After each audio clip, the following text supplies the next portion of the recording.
बड़ी तकलीफ़ हमें इस बात की है कि पूरी दुनिया में हमारे मुल्क की अदलिया बदनाम हो रही है,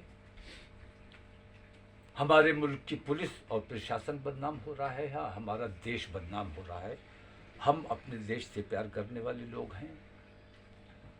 इन लोगों ने जो 20 लाख मुसलमानों के कत्लेआम की बात कही है, उसमें हमारे उलमा का कहना यह है कि इस ऐलान से अगर उन्होंने अपने नौजवानों को इसके लिए आमादा किया है और उनके नौजवान इस काम के लिए निकलेंगे, तो जिसे कत्ल करने जाएंगे वो खामोशी से हाथ बांध के कत्ल तो नहीं हो जाएगा, फसाद होगा, दंगा होगा। और हम अपने मुल्क में किसी भी हालत में दंगा और फसाद नहीं होने देना चाहते। खाना जंगी, गृह युद्ध जैसी स्थिति अगर हमारे देश में बनती है तो ये हमारे लिए निहायत शर्म की बात है। वो तो देशद्रोही हैं, उन्हें देश से प्यार नहीं है बल्कि सत्ता से और अपने मफाद से मोहब्बत करने वाले लोग हैं। लेकिन हम तकलीफ़ में रहकर, परेशानी में रहकर भी अपने देश से प्यार करने वाले लोग हैं। इसलिए हमारे उलमा ने इत्तिफाक़ राय से ये फ़ैसला किया है कि अपने मुल्क में अमन व अमान कायम रखने के लिए, मुल्क को गृह युद्ध से बचाने के लिए, दंगे फसाद से, आतंकवाद से बचाने के लिए, उनकी मंशा 20 लाख मुसलमानों को कत्ल करने की है, तो हम कत्ल होने के लिए तैयार हैं। आप हुकूमत से मैं मांग करता हूं कि हुकूमत अपने उन आतंकवादी गुंडों को भेजकर हमारा चाहे तो कत्ल कराए, या सैनिक और अर्धसैनिक बल तमाम आपके ज़ेर हुक्म है, आप चाहे तो उन्हें हुक्म देकर हमारा कत्ल कराएं।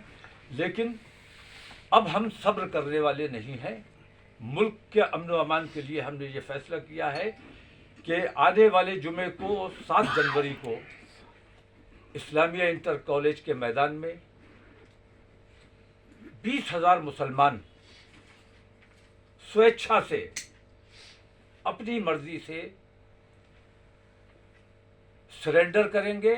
और दावत दी जाती है, चाहे पुलिस को भेजकर, चाहे अर्धसैनिक बलों को भेजकर, चाहे अपने उन आतंकवादी गुंडों को भेजकर, जिस तरह भी चाहे हुकूमत हमारा कत्ल करवा सकती है। हम उसके लिए किसी किस्म की कोई दाद और फरियाद भी नहीं करेंगे। और अगर उनकी प्यास खून से बुझती है तो उन्होंने 20 लाख का लक्ष्य रखा है, हम उन्हें 20 लाख देने को तैयार हैं। हमारे उलमा ने ये फैसला किया है कि मुल्क में फसाद नहीं होने देना है। इसके लिए आसानी का और बेहतरी का रास्ता ये है कि हम अपने मुल्क के लिए कुर्बानी दें, अपनी जानों की कुर्बानी दें। और हर जुमे को इंशाअल्लाह, पहला जुमा हमारा 7 जनवरी को पड़ रहा है, पहला जुमा हम 20,000 मुसलमानों को जमा करेंगे इस्लामिया की फील्ड में और दावत देते हैं कि आइए हमारा कत्ल कीजिए। हम हाथ बांध कर खड़े होंगे, कोई एहतजाज नहीं करेंगे, किसी किस्म का ऐसा एहतजाज नहीं होगा। पूरी दुनिया को ये देखना चाहिए कि हिंदुस्तान में किस किस्म का माहौल बनाया हुआ है इन आतंकवादियों ने, जो हमारे ऊपर आतंकवाद का इल्ज़ाम लगाते हैं। असल में आतंकवादी यही हैं। हुकूमत ये कहती है कि हमारे शासनकाल में एक भी दंगा नहीं हुआ। मैं ये कहता हूँ कि असल दंगा ही तुम ही थे, तुम ही दंगा कराते थे। आज तुम हुकूमत में हो इसलिए दंगा नहीं होता है। तुम जिस दिन हुकूमत में नहीं रहोगे फिर दंगे कराओगे। पहले खुद करते थे, अभी अपने गुंडों से तुम इस किस्म का माहौल बनवा रहे हो और दंगे फसाद करवाना चाहते हो। इसलिए आने वाली 7 जनवरी को जुमे की नमाज इंशाअल्लाह इस्लामिया इंटर कॉलेज में 20,000 हमारे नौजवान मुसलमान नमाज अदा करेंगे। और नमाज के बाद हम दावत देते हैं, हमारे देश की एकता और अखंडता को जो लोग बर्बाद कर देना चाहते हैं, हम त्याग की भावना से, कुर्बानी की भावना से, अपने देश प्रेम की भावना से हम खड़े हैं, उनका इंतज़ार कर रहे हैं कि आइए हमारा कत्ल कीजिए।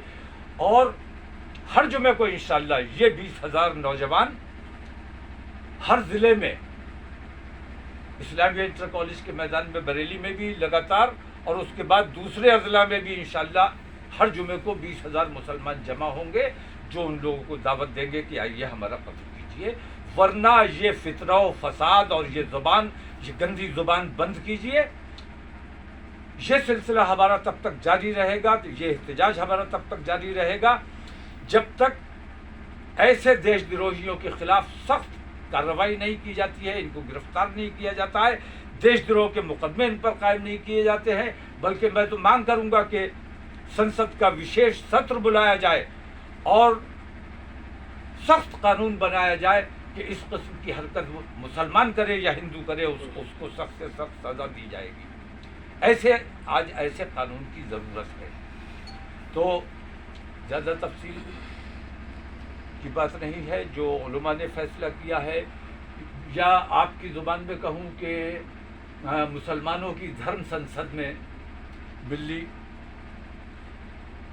پارلیمنٹ میں جو ہمارے علماء نے اتفاق رائے سے فیصلہ کیا ہے، میں نے اس سے آپ کو متعارف کرا دیا، اور اب آنے والے ایک تو جمعہ پرسوں ہے، اس کے بعد ہم 7 جنوری کو 20,000 مسلمانوں کی قربانی انشاءاللہ، کیونکہ ایک بات میں واضح کر دوں، یہ بات میں نے پہلے بھی کہی تھی کہ ہمارا بچہ جب پیدا ہوتا ہے تو دنیا کی واحد قوم ہے مسلمان، جو بچے کے پیدا ہوتے ہی اس کی ختنہ کروائی جاتی ہے، اور اس نوزائیدہ بچے کا خون اپنے دیش کی مٹی کو پلایا جاتا ہے، اس دعوے کے ساتھ کہ وقت آنے پر اپنے دیش کے لیے اپنی جان قربان کرنے کا جذبہ رکھے گا۔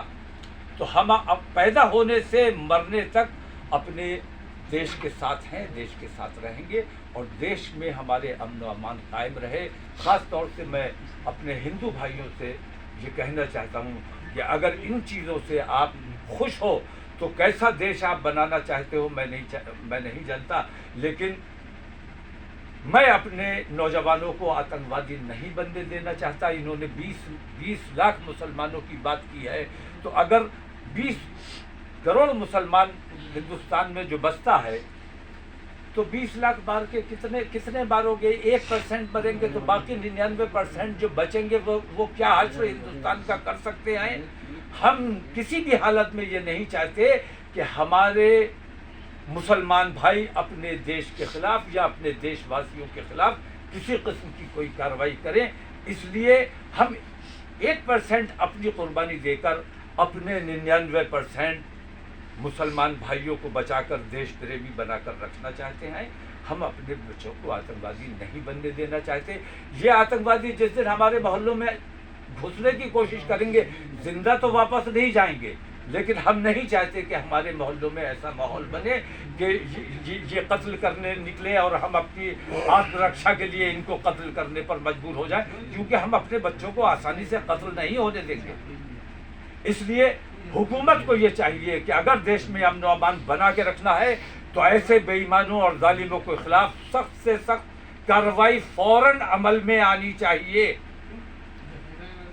راشٹر پتا کے لیے جو کچھ بھی کہا گیا، گاندھی جی کے لیے جو کچھ بھی کہا گیا، یہ احسان ناشناس لوگ ہیں، احسان فراموش لوگ ہیں۔ یہ وہ لوگ ہیں اصل میں ان کے اگر غور سے آپ دیکھو، یہ وہ لوگ ہیں کہ جب گاندھی جی دیش کو آزاد کرانے کے لیے لڑ رہے تھے، اس وقت یہ انگریزوں کے ساتھ کھڑے ہوئے تھے۔ تو گاندھی جی سے انہیں نفرت اسی لیے ہے کیونکہ یہ انگریزوں کے ساتھی ہیں، انگریزوں کے ساتھ رہنا چاہتے تھے اور انگریزوں کے ساتھ رہے ہیں۔ ہم لوگوں نے گاندھی جی کے ساتھ لڑائی لڑی ہے، مسلمانوں نے قربانیاں دی ہیں اپنے ملک کو آزاد کرانے کے لیے۔ تو راشٹر پتا کی شان میں جو کچھ بھی الفاظ انہوں نے بولے ہیں، یہ انہوں نے اپنی مانسکتا بتائی ہے کہ یہ اصل میں گورے انگریز تو چلے گئے، یہ ان کی اولادیں کالے انگریز یہاں باقی رہ گئے ہیں۔ ان کالے انگریزوں کو حکومت کی ذمہ داری ہے کہ ان کالے انگریزوں کو منہ توڑ جواب دیا جائے اور ان کو ان کی اوقات میں رکھا جائے، ورنہ دیش کے حالات بد سے بدتر ہو جائیں گے، ملک میں خانہ جنگی ہو جائے گی۔ اس ملک میں کسی بھی صورت میں देश के अमन و अमान को नुकसान नहीं पहुंचना चाहिए, ये हमारी कोशिश है।